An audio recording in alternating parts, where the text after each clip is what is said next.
እግዚአብሔር ለጽዮን ወአብደራ ከመ ትኩኖ ማሕበሮ ብፁዕ አቡነ ክርስቶስ የመንበረ ሰማ ከሳቴ ብርሃን ኦርቶዶክስ ተዋሕዶ ቤተ ክርስቲያን ትግራይ ዋና ሥራ አስኪያጅ ብፁዕ አባታችን አቡነ መቃርዮስ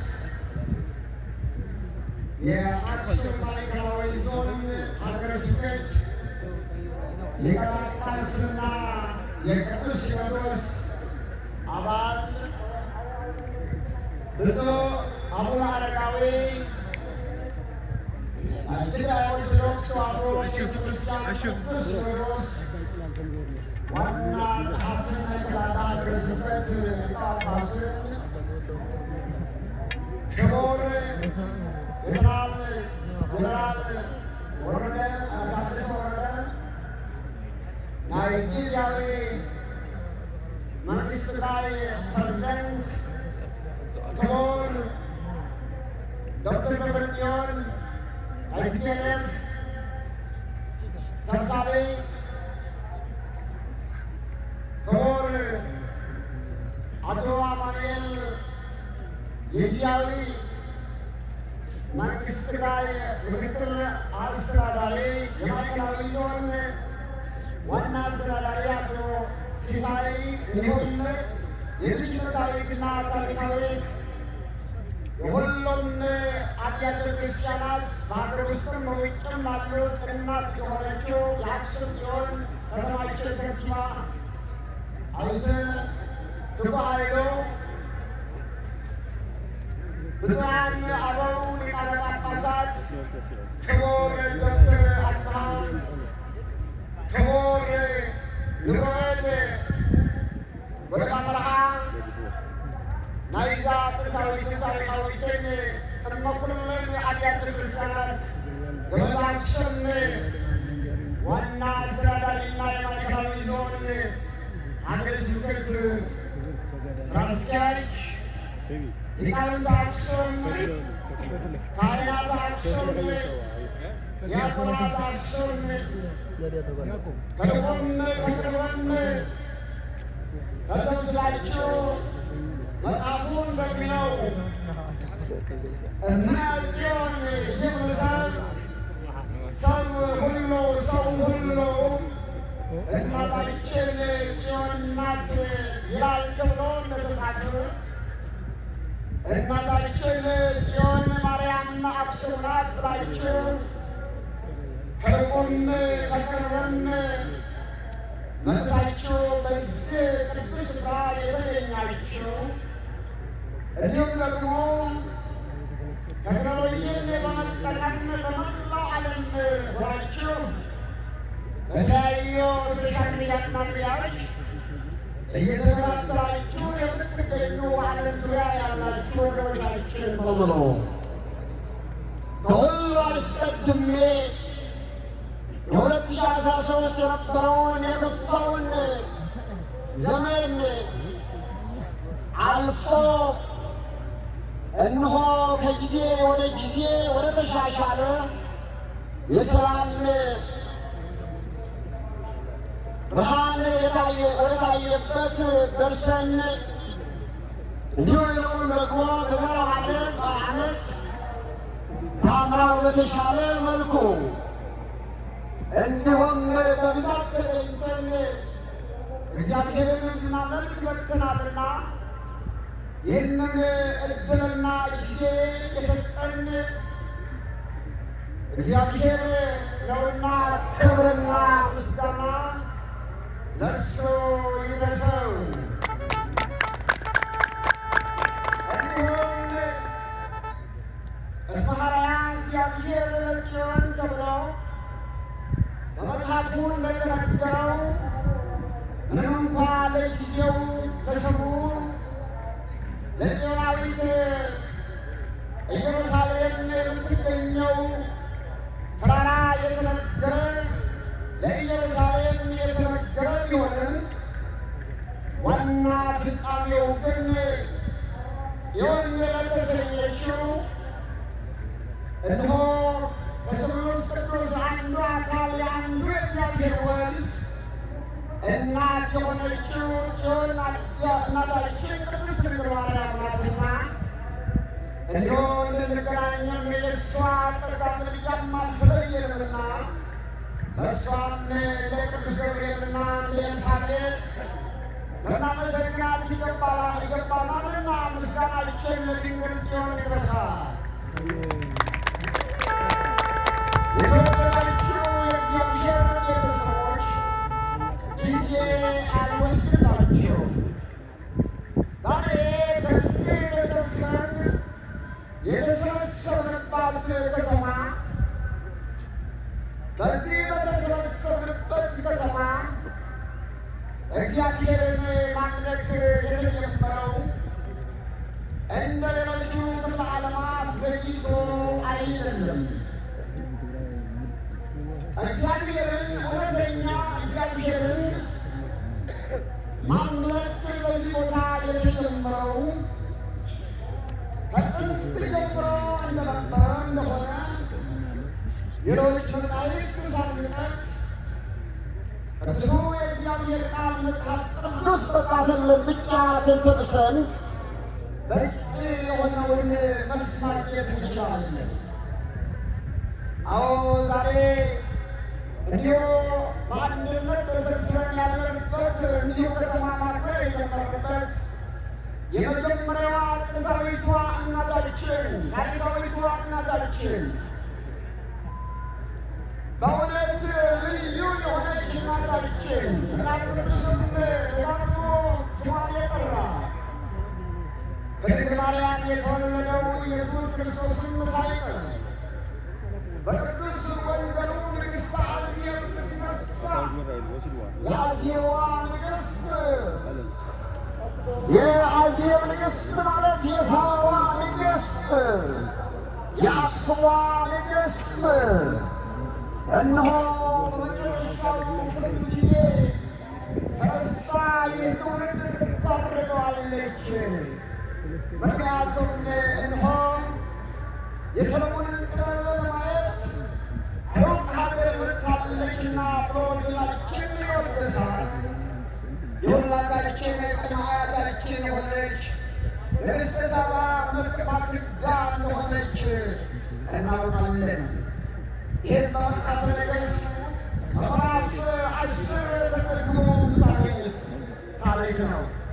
ስለዚህ በዛን ጊዜ ንግሥተ ሳባ እናታችን ዛሬ ለምናከብረው በዓል የመጀመሪያ መስራች የመጀመሪያ በር ከፋች ሆና እናገኛታለን። ለእሷ አማኝ ሆና ወደ እስራኤል ወደ ሰሎሞኑ ሄዳ አንተን የመረጠ አንተን በእስራኤል ዙፋን ያስቀመጠ አምላክህ እግዚአብሔር የተባረከ የተመሰገነ ይሁን ብላ እነሆ ስለ እግዚአብሔር የማለትነት ጥበብ የእግዚአብሔር እንደሆነ ያለ እግዚአብሔር ጥበብ ምንም ማድረግ እንደማይቻል በእግዚአብሔር ታምነን ስንሰራ ክርስትናችን እንደሚስተካከል እግዚአብሔርን መከታ አድርገን ሕዝብን ስንመራ መሪነታችን የቀና እንደሚሆን ሰላማዊ የሆነ ኑሮ መኖር እንደምንችል አረጋግጣ የመሰከረች ይህች እናታችን ስለሆነች አብስም እናታችሁ እግዚአብሔርን ማምለክ የጀመረችው ከዛ ጊዜ ከ3,000 ዓመት በላይ ሆኗታል። ክብርና ምስጋና ለእግዚአብሔር ይሁን። ስለዚህ በዛ ቀጥሎም ስናይ ዛሬ የአክሱም ሊቃውንት ሰምታችኋቸዋል። ንጉሥ ጽዮን ይትመሙ አለጠር ወይሃድላ ለሀገር ወይም ደግሞ ሀወተ ሕጉ ለእግዚአብሔር በካህናት ሕጽርት ወመንፈስ ቅዱስ ሁሉም ተብሎ እንደተነገረው በዚሁ ያሬዳውያን ሊቃውንት አክሱም ይህንን የዘመሩበት መነሻ አሁንም ቢሆን ውጤቱ የንግሥተ ሳባ የማክዳ ውጤት ነው። ለምን ትሉ ይሆናል? አዎ ንግሥተ ሳባ ለየወንድማ ያስረዳል። ብዙ የዓለም ጸሐፊያንም እንደዘገቡልን ንግሥተ ሳባ ማክዳ ወደ እስራኤል ተጉዛ በእግዚአብሔር ፈቃድ ድንግል የነበረችው በእግዚአብሔር ፈቃድ እግዚአብሔር ያቀነባበረው ስለነበረ ከሰሎሞን ልጅ ወልዳ ወደዚች እንደተመለሰች ሁላችን እናውቃለን። በዚያ ምክንያትም እንደገና ቀጥለን ሕገ ልቡና ወደ ሕገ ብሉይ ወደ ሕገ ብሉይ ማለት ወደ ኦሪቱ ሥርዓት ወይ ደግሞ በእግዚአብሔር ለእስራኤል በጁዳይዝም እምነት እንድንጸና አንድ እግዚአብሔር እንድናመልክ የሆነውን ለዚህ ከ800 ዓመታት በላይ አብስን ኤልሻዳይ የሆነውን አዶናይ የሆነውን እግዚአብሔር ስታመልክ ቆይታለች። አዎ ከዛ በመቀጠልም አልቆመችም። አብስም እሱ በነቢያት የተነገረው በነቢያት ያናገረው ለድኅነተ ዓለም ወደዚች ምድር የወረደው ከድንግል እመቤታችን ማርያም የተወለደው አልፋና ኦሜጋ የሆነው ኢየሱስ ክርስቶስ ከብርክት እናታችን ድንግል ማርያም በተወለደ ጊዜም አክሱማውያን ቤተልሔም ተገኝተው እነሆ ስጦታቸውን አቅርበዋል። እሱ ብቻም አይደለም። በመቀጠልም ወልደ እግዚአብሔር ስለኛ ብሎ መስቀል ላይ ተሰቅሎ ሞታችንን ደምስሶ መቃብራችንን ደርሶ እነሆ ወደ ጥንት ክብሩ ባረገ በዓመቱ 1 ዓመት ሳይሞላ እነሆ እጅ ከተማ ክርስትናን ወይም ክርስትናን ተቀብላለች። አዎ ይህ መጽሐፍ ቅዱስ ነው። ይህም በሐዋርያት ሥራ ምዕራፍ 8 26 ጀምሮ ስታዩት ባቆስ የተሰኘው ኢየሩሳሌም ሰግዶ ጋዛ ላይ ሲገናኝ ከፊልጶስ ወነዋ ማይመኑ ይከላል ተጠምቆ ያለው አክሱማዊ ሊቅ ነው። ምን አለ?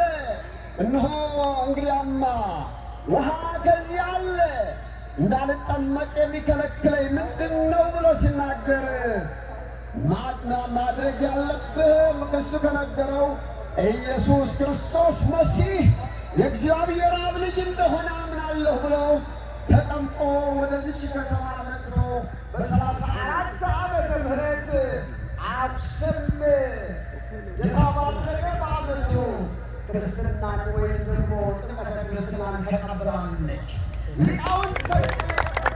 ሊቃውንቶቻችን ብዙ ጸሐፊያን ሊቃውንት እንዳሉት እና አውሳኒዮስ የመሳሰሉ ሊቃውንት እንዳሉት ለአክሱማውያን ወይም ለዘመኑ እንዳሁኑ አጠራር ለኢትዮጵያውያን ሌላ ሐዋርያ አልተላከላቸውም። የመጀመሪያ ሐዋርያቸው ማርቆስ ነበረ ብሎ ነው የመሰከረ።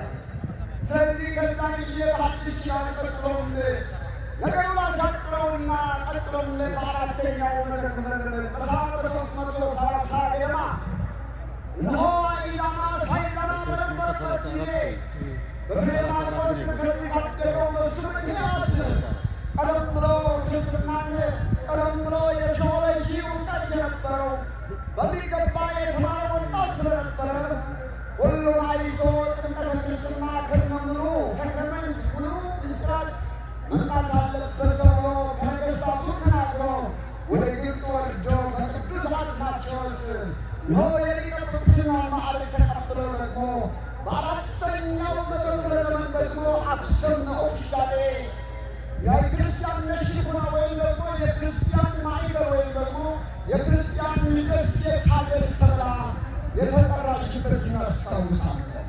ስለዚህ ከዛን ጊዜ ጀምሮ አክሱም ይህንን የመሰለ እምነት ያላት ከተማ ነው ያላችሁና እንኳን ደስ አላችሁ፣ እንኳን ወደ እናታችሁ ወደ በሰላም መጣችሁ። እንግዲህ አሳሳቸው የተወደዳችሁ እግዚአብሔር ቤተሰቦች ዛሬ በትግርኛ አባታችን ብዙ አስተምረዋል። አስተርጓሚው በመጠኑ ምናልባት ከውጭ ያሉ ባይመጡም በውጭ የሚከታተሉ አሳልፎ በመጠኑ እየተከታተሉ ይሆናል።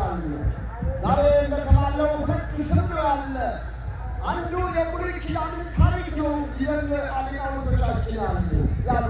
ሁለተኛ የሐዲስ ኪዳን ታሪክ ነው። የብሉይ ኪዳኑ ታሪክ ቀደም ብለን እንደሰማነው ነው። እመቤታችን ቅድስት ድንግል ማርያም በዘመነ ነቢያት በመጻሕፍቱ በብዙ ምሳሌ የተመሰለች ታይታለች።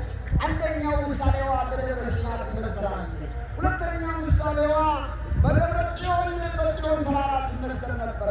ሦስተኛው ደግሞ በታቦተ ሙሴ ወይ ደግሞ በጽላተ ሙሴ። ሦስቱ የድንግል ማርያም ምሳሌዎች ነበሩ። ጽዮን እንዴት ትመሰላለች ካላችሁ፣ ጽዮን ማለት የእግዚአብሔር ከተማ ናት። ጽዮን ማለት የእግዚአብሔር ማደሪያ ናት። ዳዊት እንዳለው እስማኤል እግዚአብሔር ለጽዮን እግዚአብሔር ጽዮንን መርጧታልና ከመዝሙር ማኅደሮ ማደሪያው ትሆነው ዘንድ እሱን ጽዮን እግዚአብሔር መርጧል እንደተባለ እነሆ አማናዊ ጽዮን ደግሞ የእሱ ማደሪያ ትሆን ከሴቶች ሁሉ ተለይታ እንከን ያልተገኘላት ሁለት ዘር ድንግል ማርያም ለዛች ኦሪታዊት አማናዊት ምሳሌዋ ጽዮን ድንግል ማርያም ናት። ምክንያቱም ከጽዮን ድንግል ማርያም የእግዚአብሔር አብ የባሕርይ ልጅ ኢየሱስ ክርስቶስ ተወልደዋልና። ሁለተኛ ሲና ምሳሌዋ ናት። በሲና የወረደው ምንድን ነው? በሲና የወረደው ነበልባል ድምፅና እሳት ጢስ ነው የወረደው። ያ ቃል ነው የተሰማው። እንግዲያ አማናዊት ደብረ ሲና ድንግል ማርያም ደግሞ ያ ቃል መጀመሪያ ነበር፣ ያ ቃል በእግዚአብሔር ነበር፣ ያ ቃል እግዚአብሔር ነው የተባለውን አማናዊ ወልደ እግዚአብሔር ቃለ እግዚአብሔር ኢየሱስ ክርስቶስ በመውለዷ እነሆ ይህንን በሱ ትመሰላለች። ስለዚህ ታቦተ ጽዮንን መስለውና እንኳን በሰላም መጣችሁ እያልኩኝ አንድ ነገር ማስታወሳችሁ ነገር አለ። አዎ ገጠመናል። አዎ ብዙ ሰው ተሰብስበዋል። አዎ ፊታችን በራ ብለዋል። እውነት ልንገራችሁ፣ ነገር ግን እንደዚህ እምነት በብዙዎቻችን ላያችን እንዲማማሩ እግዚአብሔር ይመስገን። ነገር ግን ትግራይ ይህን በዓል ስታከብር ደግሞ ከዚህ ከተሰበሰብነው በላይ ሚሊዮንስ በሚሊዮን የሚቆጠር ዜጋችን ግን አሁንም ቢሆን በረሃብ ላይ የተቆላ ነው። አሁንም ቢሆን የጥይት ድምፅ ነው የጠፋ እንጂ አሁንም በየተላውና በየሸንተሩ አሁንም ዜጎቻችን በሚሊዮን የሚቆጠሩ አደጋ ውስጥ ነው ያሉ። አሁንም እናቶቻችን፣ ሕፃናቶቻችን ያለ ምግብና ያለ መጠለያ በችግር ውስጥ ነው እየማቀቁ ያለው። የፕሪቶሪያ ውል ቢፈራረሙም እነሆ የተፈራረሙት የኢትዮጵያ መንግስትም ሆነ ከእሱ ጋር የፈረመው ትኬት ወይ ደግሞ አሁን ሁላችን የትግራይ ክልላዊ መንግስት በአግባቡና በጊዜው ሳይፈጽሙ በመቅረታቸው ከዚህ የበለጠው ሕዝባችን ግን የሚላስና የሚቀመስ አጥቶ እንባውን መስል ውሃ እየፈሰሰ እንባው አጥቶ ደም እያነባ ደም አልቆ መግል ቋጥሮ እናቶቻችን በችግር እንዳሉ ልናስታውሳቸው ይገባል። ስለዚህ የመጨረሻ መልእክቴ በዓለም ሁሉ ያላችሁ ከዚህም ያላችሁ ለዚህ ሕዝብ ለትግራይ ሕዝብ በመከራና በውስጥ ላለው ሕዝብ ሁላቸውም የሰላም አምባሳደሮች ናቸው ልትሆኑ ሁላቸውም በመንግስት በኢትዮጵያ መንግስትም ሆነ ከእሱ ጋር በፈረመው ሕዝቡ ወደ ቀዬው ወደ ርስቱ ወደ ጉልቱ ወደ ንብረቱ እንዲመለስ ሁላችሁም ለ2013 ድምፃችሁ ሳይዘጋ ሁላችሁም በየአደባባዩ ሕዝቡ ወደ ጥንቱ ወደ ክብሩ ይመለስ ብላችሁ